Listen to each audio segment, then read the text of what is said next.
Hello, peoples. I'm here to hang out. See if anybody's around. Maybe not for super long, but we'll see.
Let's read this.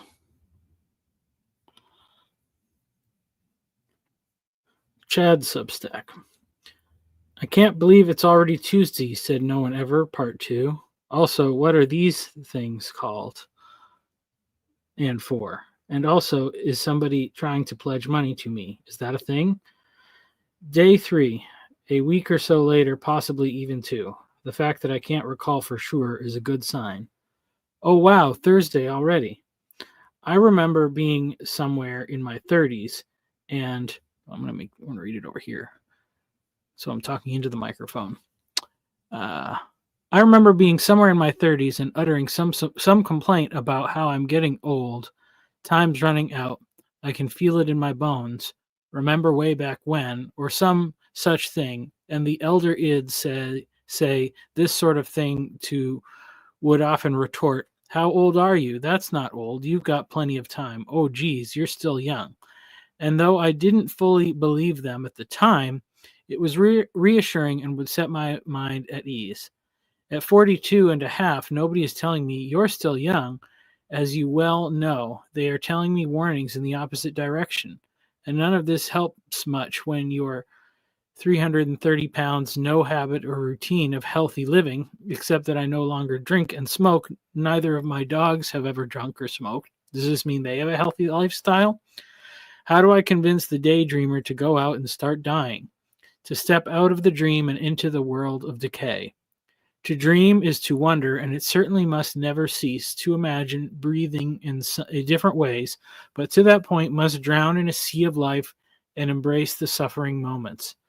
But that place where plans and dreams and entropy collide, that's the mundane.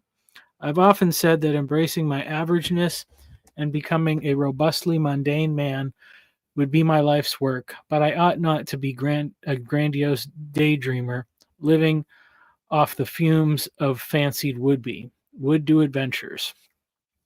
Would do adventures.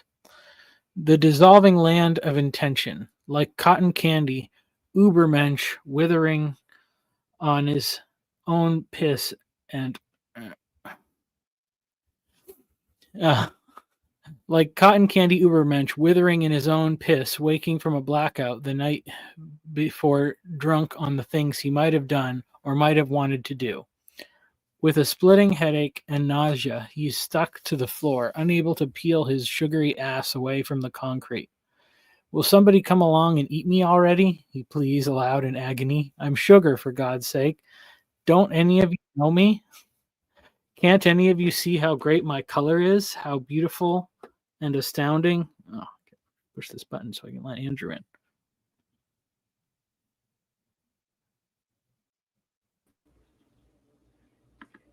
Hello. I'm reading Chad's Substack. It's not very long. Cool. All right. Let's see. I'm sugar, for God's sake. Don't any of you know me? Can't any of you see how great my color is? How beautiful my astounding shape once was? Then along came the seagull to pry what of this sticky fellow from the parking lot it could, only to have the rain finish the job. So now what? One of the mysteries in life is how does one transfigure an obligation or necessity into a daydream with legs and lungs and mortal urgency? Being an out of shape old father of a 10-month-old vibrant daughter hasn't exactly translated into vigorous, life giving constraint and order. Is it just that I'm afraid, or is it laziness? I suspect it's a bit of both. I'm not exactly lazy. I work a semi-physical job 40 or so hours a week, have the gumption to wake up early and do various productive things. Let's try this on once. A theory from a position of possible, conscious, honest rambling. Chad, the reason you are not committing to fasting, exercise, and thoughtful eating is because you don't want to. And if you do, you're afraid it will have been a waste of time, but most of all, you're afraid of God and what it means to commit to practiced abstinence at that level. You are afraid you will have to do a tremendous amount to willful expression, but actually, the most willful act will be that of surrendering your will to Him who presides over all. And what if He actually delivers? What if you actually become that man far off in the daydream? What if you're actually not the cotton candy man in the gutter withering? What if you're actually the man He made you to be? What actually if? Wow. That was interesting. Mm-hmm. How are you? Good. Eating lunch. I should be doing homework, but Are you taking classes again? Well, I mean, you must be doing something for that, huh? yeah. Yeah.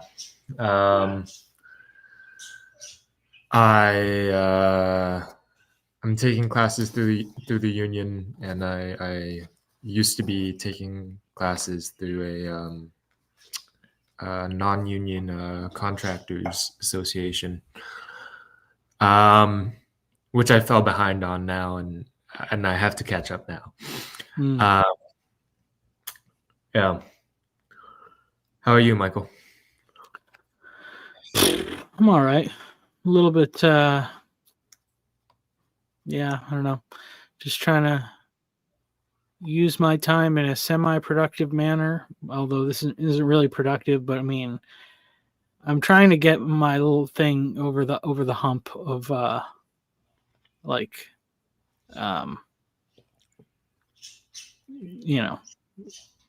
figuring something out. I got all my book chapters recorded so people can listen to it now instead of reading, because people don't read anymore.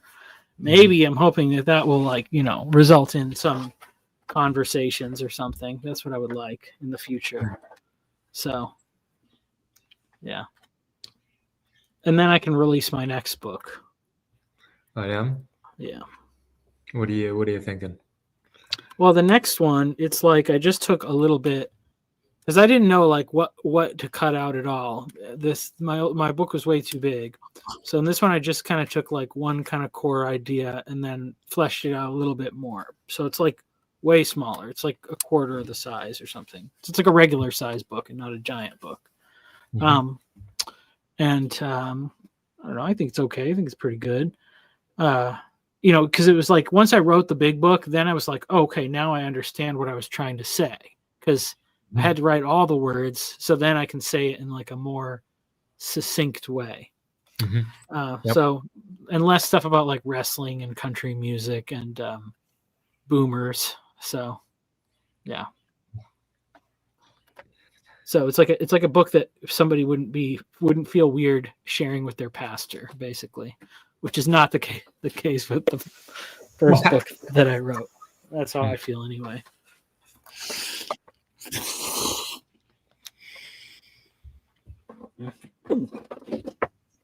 Yeah. Well, My chair is breaking. I'm gonna have to fix that.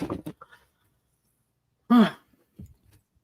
Where is everybody at this whatever time of day it is, wherever they are? Probably working or something. Oh, couldn't be me. It's You still December. doing overnights? Yeah, I mean my schedule's kind of been up in the air because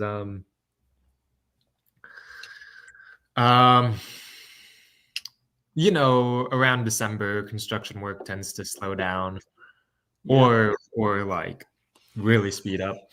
But also there's this one job that's been hella behind. So my schedule, me personally, my schedule has been just all over the place.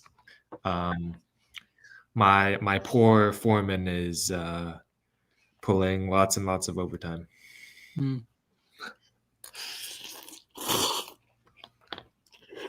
Well, that's cool. I mean, well, it's good for him. I mean, yeah, it's been a little bit slow, kind of weird too. Oh yeah. My company, well, like, I mean, I took some time off because of the baby, but then like my company like messed it up the way they did it, and so that was a pain in the butt. And then so I just said, like, whatever, I'm just gonna go back to work anyway because like they were supposed to use like my vacation time and stuff. I was supposed to like work half days, and then they were gonna use vacation time for the other half of the half days, so I'd still have a regular paycheck. Then they didn't do that, so then I got like a crappy half paycheck, and that really screws things up. So yeah, I just went back to work. I get you. Yeah. Yeah. But yeah, you know, but life's good. We have a baby, so that's good. Be keeping you up at night, or a little bit? I mean, basically, like in the middle of the night, he wakes up, and then it's like my job to change his diaper, and then I go back to sleep. And that takes like 3 minutes or something. And then my wife has to feed him. That takes longer. So she sleeps less than I do in that regard. But the thing was, I was supposed to be home, so I could get up later if I needed to. But now I am getting up again at like 4:15. So I'll get waking up a couple times, and then I only sleep until 4:15 in the morning, and then I go to work. So it's okay. Eventually, I'll be able to get a good rest. I mean, the real problem is I just can never figure out how to go to bed early. I can't do it. I don't know. I mean, relatively speaking. Like, I know some people go to bed at like 8 o'clock, 9 o'clock. I can't do that. That's crazy. Cheers. Yeah.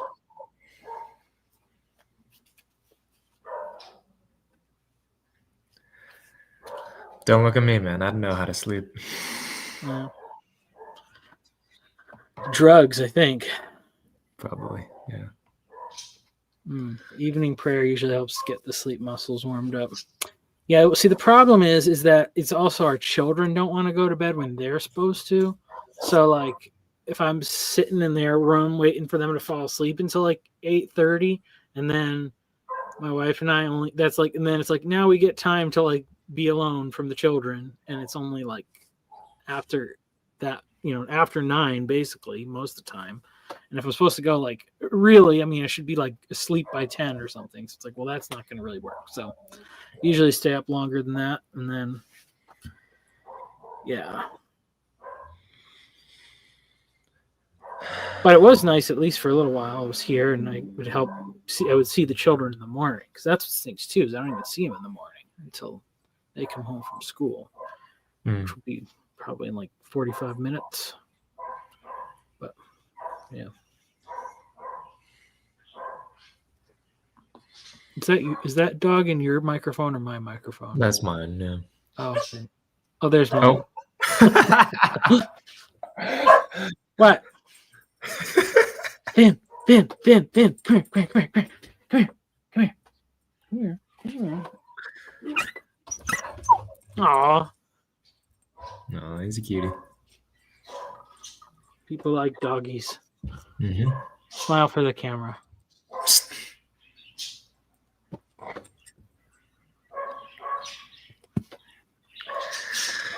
Yeah, my dog is needy and jealous. Yeah, he is too. But it's okay. All right, you don't like being up here. You can go. No, you're just gonna stay. No, you're gonna go. Okay. But there's like also a million stray dogs and stray cats in our neighborhood, so usually it's just like always finding something to bark at out the window. Mm-hmm.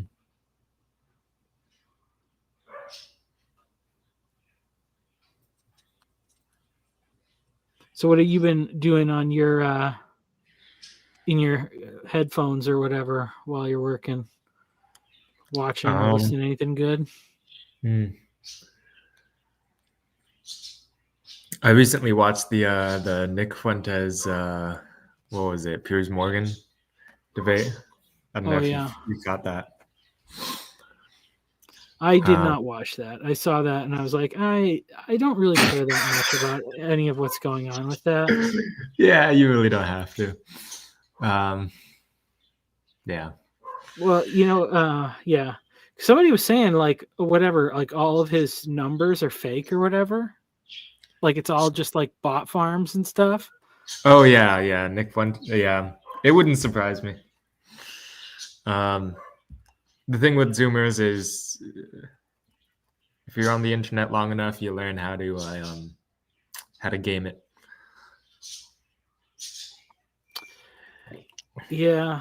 Well, and then Kale was like, "Well, what is this? Is it like a conspiracy or whatever?" And then I was like, "No, it's like wrestling. It's everything is wrestling." So it's and I said Nick Fuentes. He's like the honky tonk man. Who have you ever seen the honky tonk man? No. Oh, he's like a bad guy that you're just supposed to hate. That's the whole point of him.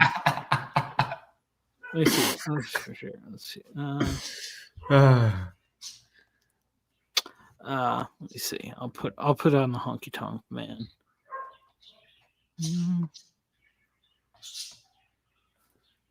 Stupid ad. Can you hear it? Can you hear the sound? You're frozen. Oh wait, I gotta put it on the screen. Wait, can you hear it? Yep. Oh, yeah. That's what sex. I said it. Oh. So anyway, that's the honky tonk man. But like, he was no one was like, oh, I love the honky tonk man. People only liked him because they liked hating him. So like he wasn't anybody's favorite wrestler. He was only people's favorite wrestler to hate. Like other ones, it might be like, there's some good, there's some bad, but he was just like a weird guy and not like that, like impressive or scary even, but just, I mean, he's just like a weird Elvis impersonator that's a wrestler. So, yeah.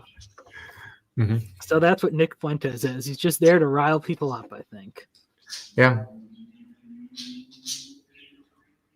Yeah.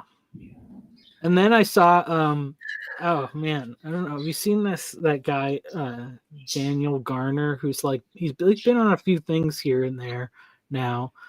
He's like one of these smart guys. I don't know, but like a video came up with me and it was just him and like all these other like smart guys. And they were all talking about the 6'7" thing and like the meaning of it or whatever, or the non-meaning of it, or like it's meaningful because it doesn't have meaning. It was pretty interesting. Mm-hmm. But it was definitely yeah, I don't know. It was a different kind of a thing. So, but yeah. So, what else besides Nick Fuentes?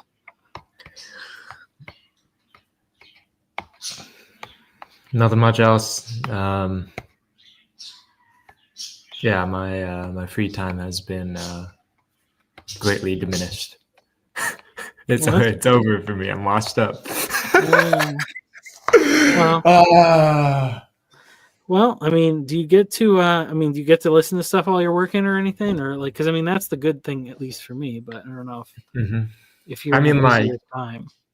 like it's yeah, theoretically, but also I'm You have like coworkers around with you and stuff, yeah, and Oh. like I'm the apprentice, I can't right? be yeah. So plus on this job that I'm working on, I told you it like they kind of screwed up with it, so it's going uh, over budget and over time and all that jazz. Um, so the foreman's working directly on it, Mm. and I don't want to be like head in the clouds while I'm Yeah, my yeah, boss that is makes right sense. there. Yeah. It's good to like pay attention to your work and do a good job and all that stuff. I guess those are important things too. So Hmm. yeah, it's like I didn't realize. I think until a long point, I'm like, oh, I just actually got really like bored with my job, but I didn't notice because I was doing like entertaining things during work. So I wasn't. Mm. But like, yeah, if I just had to do the work and there wasn't like something else to distract me or whatever, then it would probably be not so great. But No, I get you. hey.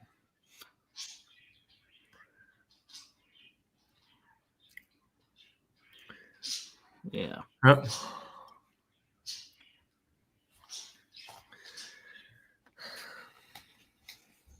That's lucky. Being a professor of Luigi's.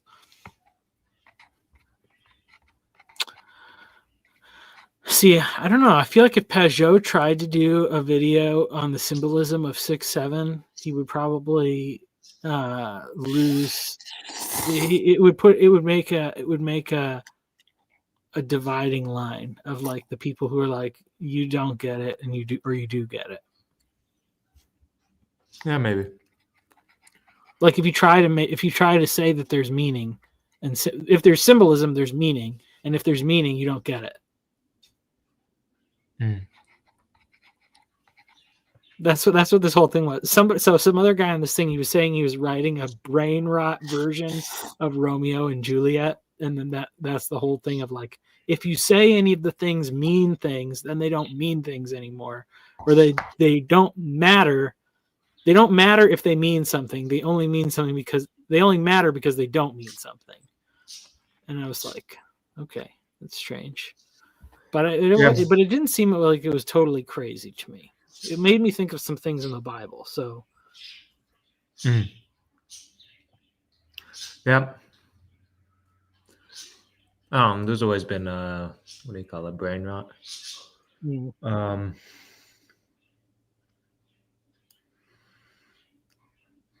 Yeah, no, I used to watch a lot more of Pajot, but I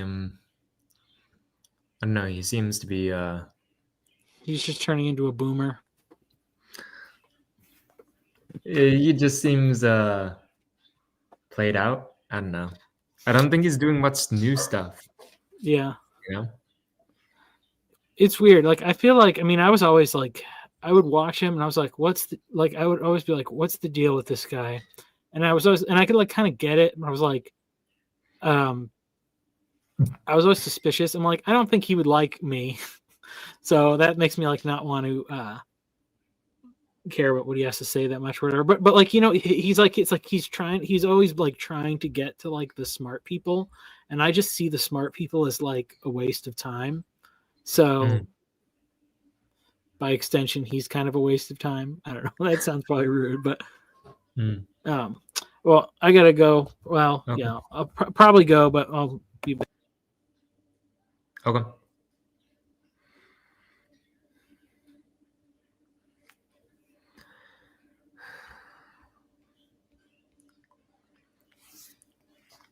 Now I get to eat.